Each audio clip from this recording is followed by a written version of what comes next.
that heard? All right, ladies and gentlemen, we will start on time here and welcome everybody to the Public Works Committee agenda. As always, we have a general and a consent agenda. The items on the consent agenda will be taken as a single motion unless something is pulled by staff or by request of a committee or council member. Anything to be pulled off consent? We like all of it. Oh, yeah. All right, is there a motion? So moved. If I can find mine, I don't think I Mine doesn't have motion on Mine doesn't have motion. it. All right, It's not acting. Are we not joined? I am joined. I am joined. I also don't have an action. We set. can't vote, I'm sorry. Voice vote. You want us to relog on? No, you should be okay because you're joining. Yeah, I'm joined, but it didn't come up with motion or. Yeah, okay, ladies and gentlemen, we're going to have a voice vote here. Those in favor of the motion to approve the consent agenda, please say aye. Aye. All right. Any opposed, no. That's unanimous, and that's approved. Thank you on behalf of the folks who will benefit from the Salem Creek Greenway pedestrian side path. And the artwork. Pardon? And the artwork. And the artwork. I ran by. We have 3 items on the general agenda. However, the Winston-Salem Transit Authority Services update would be presented by the new director, Ms. Donna Woodson. She has had to go to a required training out of state. Yes, sir.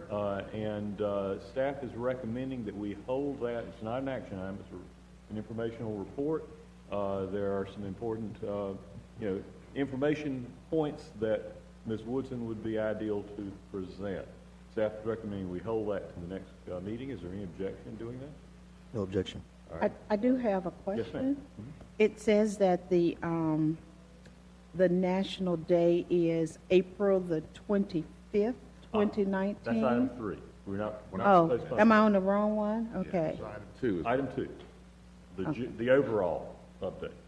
Well, update. Do you need a motion on that? No, yeah. if there's no objection, we'll simply Okay. pull that from today's agenda, and Yes. we will reschedule it for the May committee agenda. Thank you. Yes, sir. So, Thank you. let's then go to item G1, pedestrian crash data and analysis. And reporting, we have, yes, Mr. Verzik. Thank you, Mr. Chairman. Good afternoon, committee members. Good afternoon. If you remember back to the February Public Works Committee meeting, we shared some information about pedestrian crashes. Specifically, there was a map with some essentially a heat analysis showing where there was a high rate of pedestrian crashes. And that was kind of the first step in performing that kind of a crash analysis for pedestrians. Based on the questions and the response at that meeting, we prepared some additional items. If you look at the information item, you'll notice that, or the CARF, there are 3 items listed there.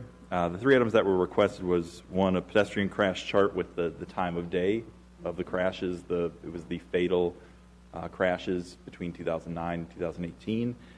We were also asked to take a look at those crashes in relation to signalized intersections and those pedestrian crashes in relation to sidewalk, the existence of sidewalks. So those 3 attachments have been included, 1 that chart, and then the 2 additional maps, 1 with the pedestrian signalization and with the presence of sidewalk.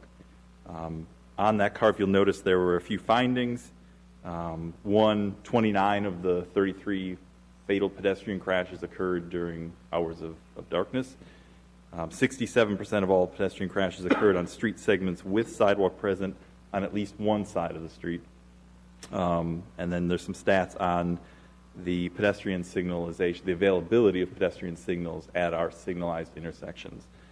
So 265 of the 374 have no pedestrian signalization. 57 have partial, and 52 have full pedestrian signalization. That essentially wraps up the information and the maps. I'm happy to answer any questions that you might have about those items, though. I have some observations, but first questions from committee members.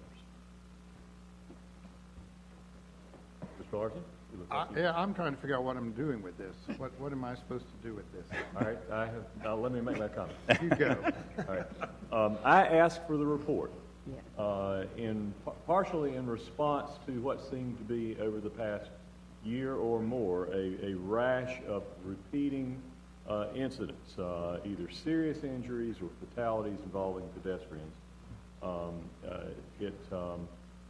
At least for a time, statistically, it was getting worse. It may not still be climbing, but it's not getting better. You know, the underlying problem is not being addressed. And so I asked for this analysis to help give us guidance on when and where the serious crashes were occurring, in the hopes that it would offer us some policy fodder for what we could do to effectively address it. When you look at the data analysis that has been prepared and summarized for us, there are some things that jump out to me. One is the time of day. The number one period for the crashes is the early evening hours, when there are people out still walking home, I think, primarily. But they're out and visibility is getting bad. It starts to taper off, and I'm expecting in part this has to do with the difference of hours of darkness, winter, spring, summer. You still have a lot coming between 8 and 10, when at the summer solstice and around there, you're going to have a lot of that period is going to be either still daylight or the twilight zone. So, pedestrian visibility is clearly a major element, because when you look at days of the week when it's happening, it's not actually concentrating on, like, for the most part, on the Friday and Saturday nights when, sort of irresponsible walking might be expected to be at its peak. People who are out partying and walking home. There is a secondary peak on Friday night, but the actual, interestingly enough, the big spike is Tuesday, middle of the week. What's going on Tuesday night? What are you doing, That's a Dave? good question that, I don't know. A few decades ago, I might have speculated it's because Monday Night Football wasn't on and people were out walking instead, but, with 24-hour sports these days, I don't know. But, so that's a good question. I don't have the answer there. But the time of day information is noteworthy. And when you look at the car, one of the conclusions that jumped out to the analysis was that 2/3 of the crashes were on street segments that had sidewalks. Maybe not on both sides of the street, but it appears that it's not directly correlatable with whether or not there is sidewalk on the street. There are a lot of benefits of sidewalk, but that doesn't appear to be the key to understanding serious pedestrian accidents.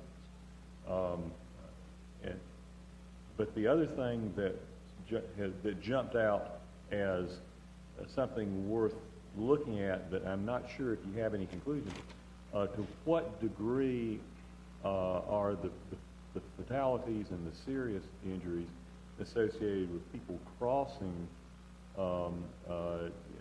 multi-lane roads where there is no nearby safe signalized crossing. Anecdotally, when I remember the reports that I've read over the past few years, that seems to be associated with most of the ones that I recall, but I don't know if the more scientific analysis bears that out. Yeah, we would have to look through the fatal and disabling crashes, but anecdotally, from what I have read, it appears that most of the crashes do involve an attempt to cross the street rather than walking along a street.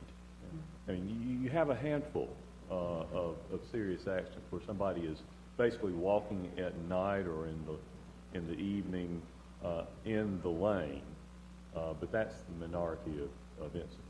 Most of them, I think, can be traced back to crossing incidents, which suggests to me that we might get a lot of bang for our buck in terms of improving safety if we identified the key intersections around the city that don't have pedestrian signalization but do have pedestrian traffic. And I wonder if there has been any initial sweep of looking at candidate intersections for that kind of work. Mr. Chairman, members of the committee, based on the information that was put together in here, staff drew the same conclusion. So as part of looking at what could be funded in the future as far as pedestrian safety improvements go, that's sort of the proverbial low-hanging fruit, is to take a look at, if you look at I think it's the last map in your packet, it shows fatalities, serious injuries laid on a map that shows intersections that are either signalized, partial pedestrian, or full pedestrian signalization. And so if you just look at that, there are some, you can see where there's a fatality at certain signaled intersections that just lack that pedestrian signalization there too. So we're actively compiling a list of those and looking. There may not have been, there's probably a lot more near misses. You'll never see those reported anywhere, but I think just all of us driving around the city have seen plenty of those. Like you said, trying to cross multiple lanes of traffic, like especially Peters Creek Parkway, Siles Creek Parkway, University Parkway, looking at those areas and what can we do there. But I think an immediate big bang for your buck is to put pedestrian signalization at an intersection that's already signalized, especially based on the information we have on these maps. I would, yes, ma'am. Going along with that, one of the issues is that most of this is happening at dark or dusk, early evening, depending on what time of the year it is. But I believe that the streets where it's happening aren't well lit. And we might need to see if we need to have a different kind of lighting on certain streets, because people tend to just step out in front of traffic and they're wearing dark clothes. So, this story is not the whole story, because there are a lot of near misses. Sure. And people are walking out where they want to walk out, not where you have sidewalks, and they're walking out between vehicles, so you don't even see them. So I think that is something we might also want to look at, is how well lit are some of these streets where you have a lot of pedestrian traffic. Yes, ma'am. Sounds like an excellent point. And there are surely instances where the 2 points work in combination too. Crossings where it's signalized, there's a lot of lanes and a lot of traffic. There's no pedestrian signaling. You can't see them when they step out because there's no lighting. Things like Northwestern University come to mind, where there was a fatality within the last couple of years, someone trying to cross University. And so, yeah, that's an outstanding point.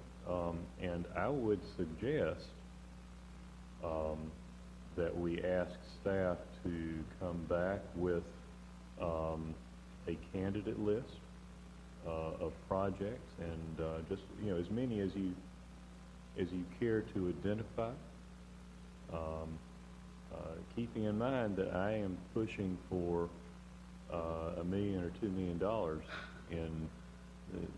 in this year's round of bond authorizations for pedestrian safety improvements citywide. I think we could fix a lot of intersections for half of that.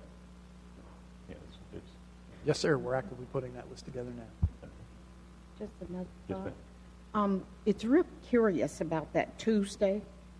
That's sort of curious to me, why you have so many more fatalities on this chart on Tuesdays, which is a weird time, and around 6 to 8 o'clock. And I'm not sure what season of the year, but one of the things we might want to look at is, are these young people coming home from athletic games?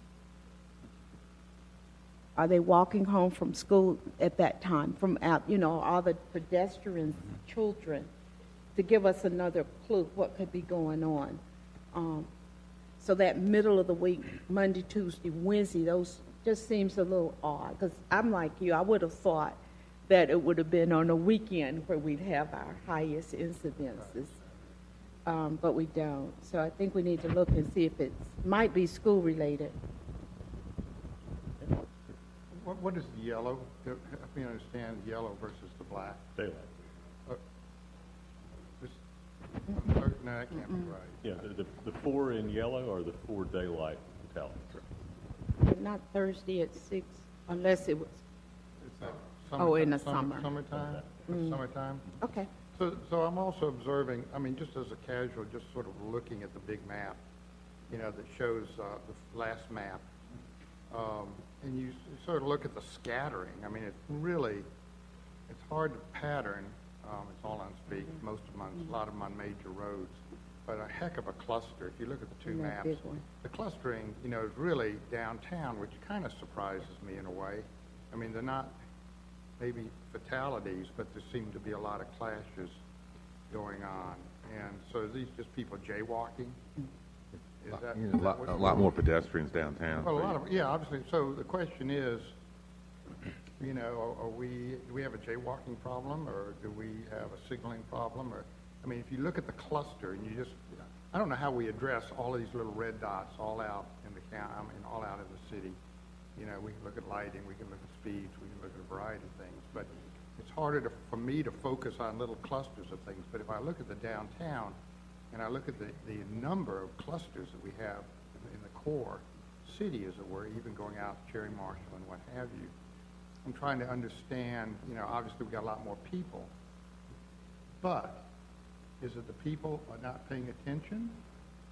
Are they in the streets more, and are they drunk, or are they jaywalking, or are they, what is the problem? These don't include bicycles, I assume. No, these are just Particularly pedestrian people on feet. So I'm just curious as to if we want to address, you want to look at where the most hazards are. It's on 4th Street. Actually, I think what you're looking at, John, are the red, yellow, and green dots. I'm looking at these dots. Yeah, those are those are signalized intersections. No, that's not what the code says. The code says pedestrian crashes without sidewalks, pedestrian crashes with the presence of sidewalks. This is the That's the second map. Second map. This is a different map you're looking at. Okay. All right. Yeah, I'm looking at the second. All right. Go So to you're the next map. crash density. And I see all the beige ones, all Yes. the flesh Okay, ones. right. That's Just the- an immense amount of stuff going on downtown, all the way over, really all the way over across 52. It's all the urban environment. And I'm trying to understand, if we're having that much pedestrian vehicular contact, is it a mentality thing dealing with our pedestrians, or how our drivers respond to people in crosswalks, or what? Do you have any insights at all, Matt? Sure, I have an idea on that. So if you look at the number of crashes downtown, the number is very high, but the severity of those injuries is fairly low, and that has to do with the speed of the vehicles. So depending on the location and the cause of the crash, we can apply different solutions. So in some of these areas where, kind of bouncing back to the other map, where maybe we don't have sidewalk, maybe we don't have pedestrian signalization, obviously that calls for an infrastructure improvement. Maybe downtown, where we have a lot of crashes, but we know, by looking at the signalization map, there's a lot of green downtown, which means that there's fairly good pedestrian signalization. So it's maybe not necessarily an infrastructure issue there, it's a behavior issue. And is the behavior of pedestrians, is it driver behavior, what's the issue? And we can use different programs, education, and enforcement to deal with the crash issue downtown, where in some of the other areas, maybe it's an issue of lack of infrastructure. So each crash, each location is going to have a different solution. Yes, ma'am. Thinking about downtown, I guess you can localize this a little bit too, because that's the place where we have traffic calming, particularly on 4th Street. So do we make the analogy that even though we have traffic calming, we're still having the incidence of pedestrian contact? Because one of the things that I'm getting from residents is that we need to do traffic calming all over the city because of speeding. But we need to know that it's working before we put that investment in. So it'd be interesting to see where we have put that traffic calming, not the speed bumps, but where we built out the sides and stuff. Is it working? Are we seeing a lower incidence there? Because if we're not, then it's a behavior issue, and that's a different kind of approach. What I would say to that is that, again, the severity of the crashes downtown, so there may be quite a few crashes, and that points to a behavior issue. But the fact that the severity of those crashes downtown is fairly low because of the speed. So, And one thing that we don't have in this data is pedestrian density. And I don't know if that information is even available. So in a very limited sense it is. So we have a 24/7 pedestrian counter on 4th Street, right in the heart of downtown, and we have 1.3, 1.4 million walking trips per year along that corridor. My guess would be, and it's just a guess because we don't have the data to prove it is true, my guess would be that what we see in that downtown center city cluster is pedestrian density. Just that many more people walking trips and behavioral problems. People swing, both drivers and walkers. People swinging around, turns at intersections and not slowing down, not watching where they're going. There's somebody in the crosswalk and whack. And then people stepping out between cars and going or jaywalking without paying attention to what's going on. Good challenges, and thanks, John. I was misreading that. I was looking at one map and you were looking at Another map, right. Any other questions or comments? Do we have a jaywalking law in the in Winston-Salem? Yes. We do. And what's the fine for jaywalking in Winston-Salem? I do not know that off the top of my head. We enforce it? No, probably not. Excellent question, sir. We'll bring that back to you. Yeah, and it's my understanding that in North Carolina, if you are in a legally marked crosswalk, regardless of where that crosswalk is, middle of the block, wherever, as in right out behind here, that you have the right of way and cars have to stop. I'm sorry, what? But pedestrians have the right of way. Yeah. I don't know how accurately that is, how that is applied legally. I mean, in reality, I come down 2nd Street every morning, and people are crossing to get to BB&T, and they take their life in their hands because there ain't nobody stopping for that crosswalk. So, if those are issues, and we're willing to enforce those, which is a whole nother game, because you got behavioral issues, don't we? I don't know, even though it may be the law, we don't seem to have the capacity to enforce those right now as a priority. So that could be part of the issue with you. Okay. Good queries. Any other commentary? Thank you. Is there consensus that we would like to see the recommendations back? My goal is give the pedestrians a fighting chance. A time when there is a place where there's a safe crossing, and a time when all the lights at least are telling the drivers that watch out. I just have one more comment, and I don't know what we have done. I always think about what worked for me. Do they have public safety classes in schools? Now, I don't even know if they have the safety patrol boys and girls that tell you how to cross the street and where to cross the street. Or do we have a marketing campaign that we could put together that reminds people of where they should walk, even at night. There used to be this ad about wear something light colored if you're out at night, something reflective if you're going to be out on your bike or something. I don't know if we're doing any of that as a public safety announcement, or if we could even get our media just to go on a campaign to do that, to refresh that learning, because we can't legislate behavior, but we certainly can influence it in what we say to people, and as much as we say it to them, hopefully they can change. Safe route?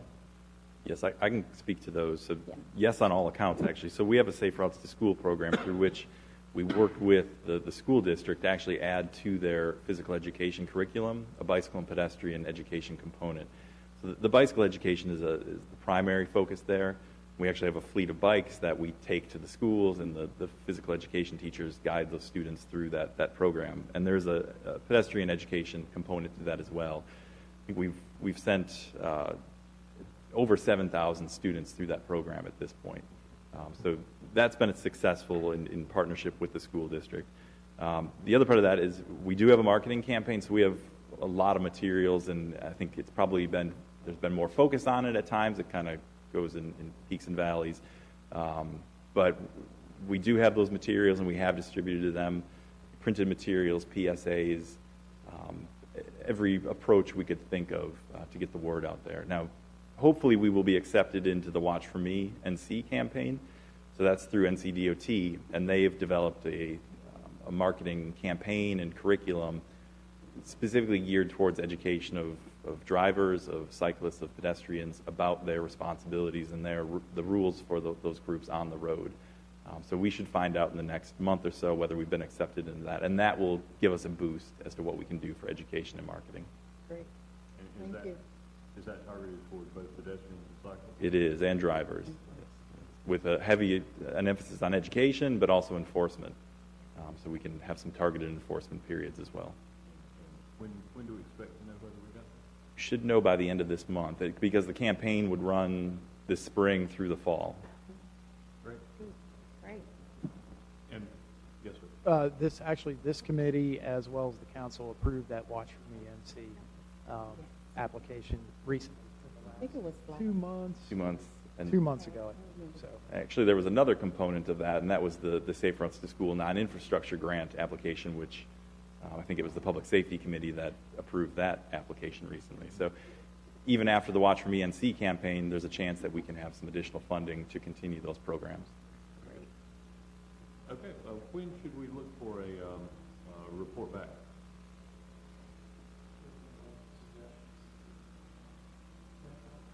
Next month? Yes, sir, next month. So that's to be specific recommendations for actions to be taken. Yes, sir. It'll be infrastructure and possible training applications Great. to help address this issue. And when you're looking at infrastructure, can you incorporate Councilmember Scipio's suggestion to look at lighting? Absolutely, yes, sir. Can I ask one other question about how many fatalities do I have on this map, and how many disabilities do I have as a result? This is a 9-year survey on the map, and without me sitting here trying to count all the little stars, all the little snowflakes. What do we have any? Do you know by any chance what those totals are? 33 fatalities, I know. 33 fatalities. The disabling, I'm not as sure about. In 9 years, is what we're dealing with. Yes. 33 deaths. Over the 10-year period. Seems to me that's enough to pay attention to. Okay. All right, very good. Thank you so much. Thank you. Let's then go to item G3, please.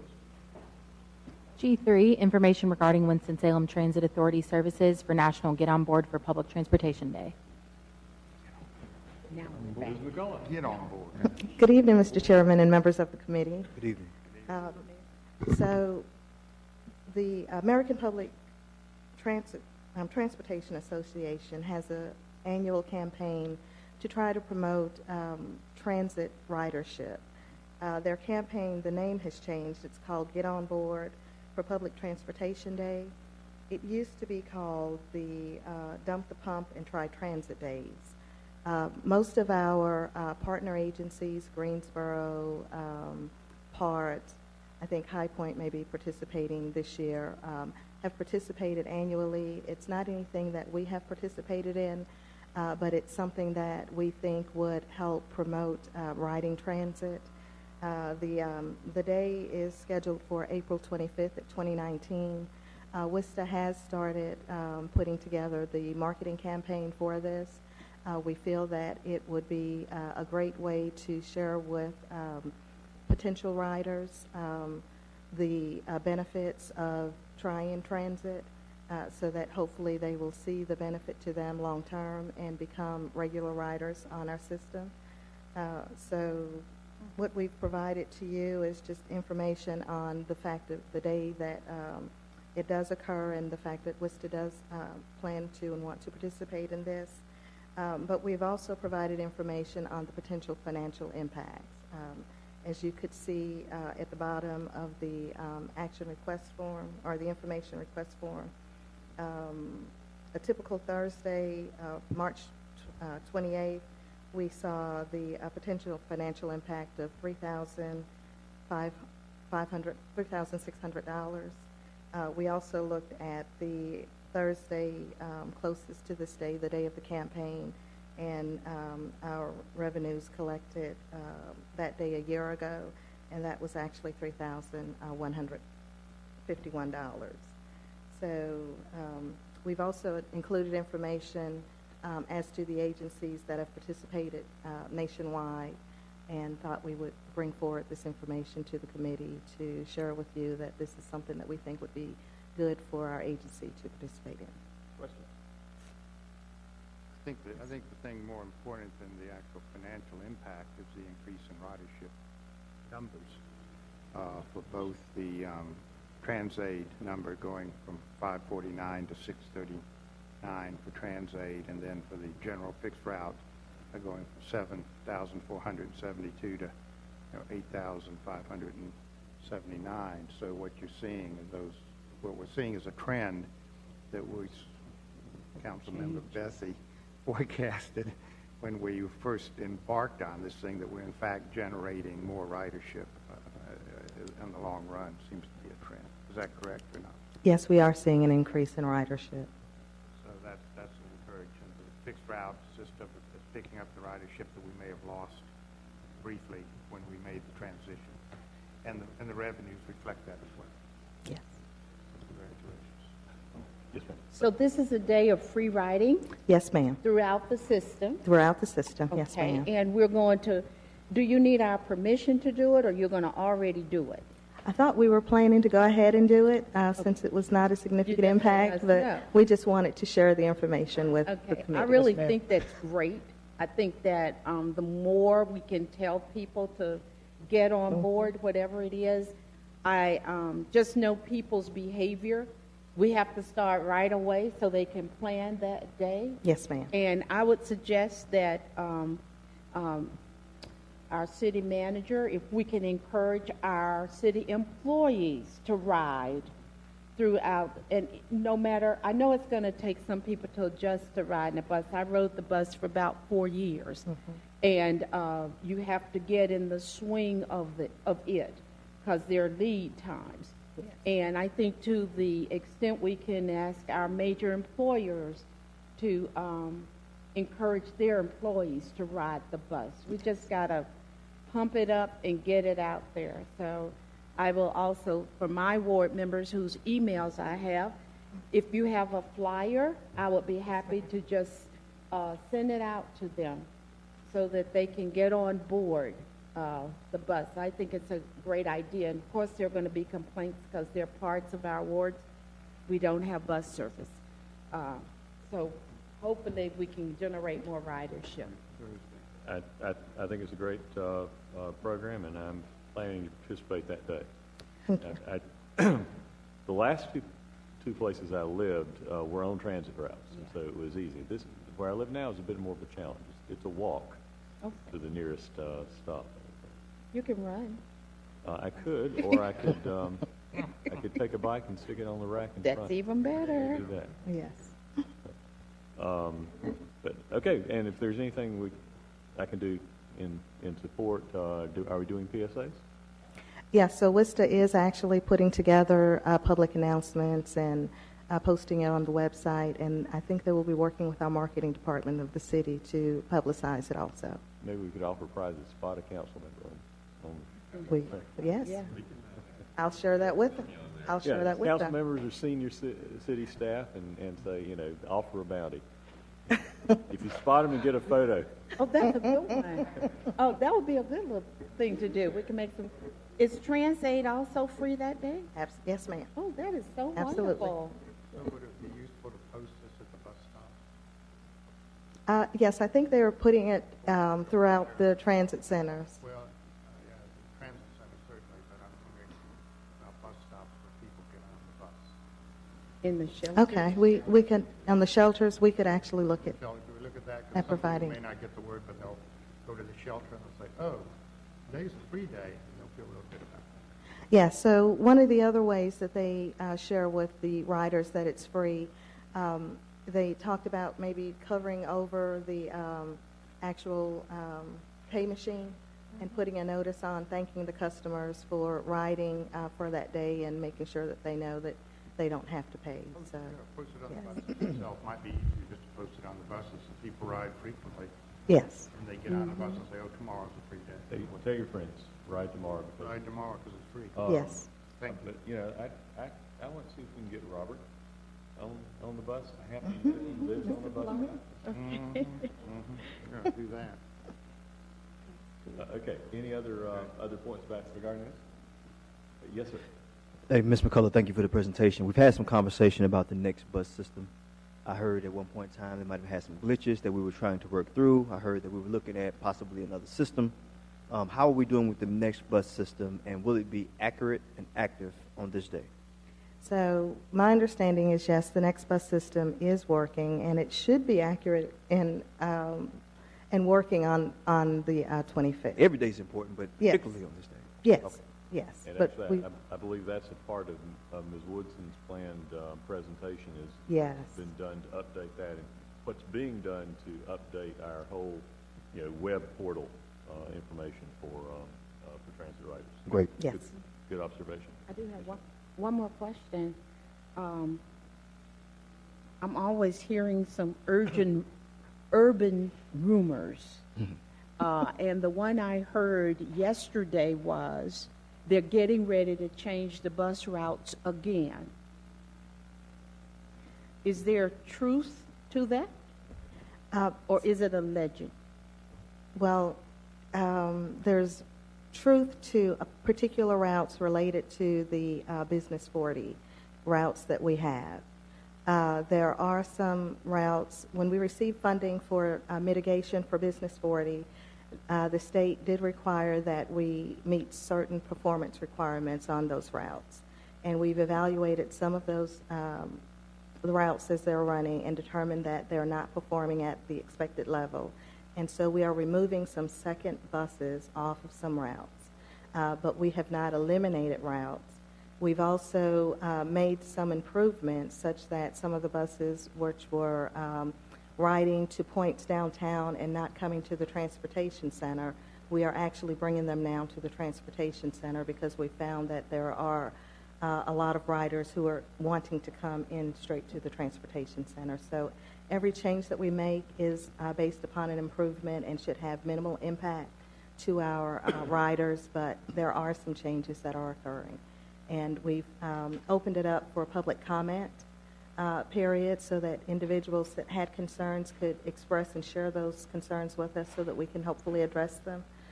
But yes, there are changes. But it's not, no ma'am, there are not system-wide changes.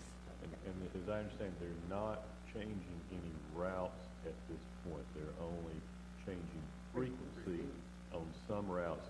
Some are having what had been added recently as an extra bus in anticipation of addressing Business 40 shutdown traffic that are not being used. Those are going away, but there are some routes that they're adding an extra Bus fare. frequency in Yes, order sir. to address higher demand. Yes, sir. Yes, sir. That's correct. I'm glad you brought that up. That was actually a request that came from some of the constituents that live in the southeastern portion of the city, particularly Mr. Philip Summers, who has requested an extra bus on Route 86. I told him that at the appropriate time I would certainly bring that up. So while we're considering frequency and the closing of business 40, we could also consider the possibility of an extra bus on Route 86. We will look at the numbers there, and we can report back to you on if the numbers will support an additional bus on that route. That's important, but Yes, it's my sir. job to make the request if he asks me to. So Yes. here we are. Yes, sir. And I can just let you know that Park, the regional authority, added a bunch of shuttles, you know, both frequency on some existing routes and at least in one case a new route. Some of those have been working, and some of those have been having very little impact. And Part is in the process now of making adjustments. The things that are not working are going to get cut, and the things that are working are going to stay. And I think we're actually going to look at making that western Forsyth into sort of eastern Davie route a new permanent one, because it's drawing passengers coming in, which is ideal. I mean, that's what we'd like to see. Other questions or comments about this item?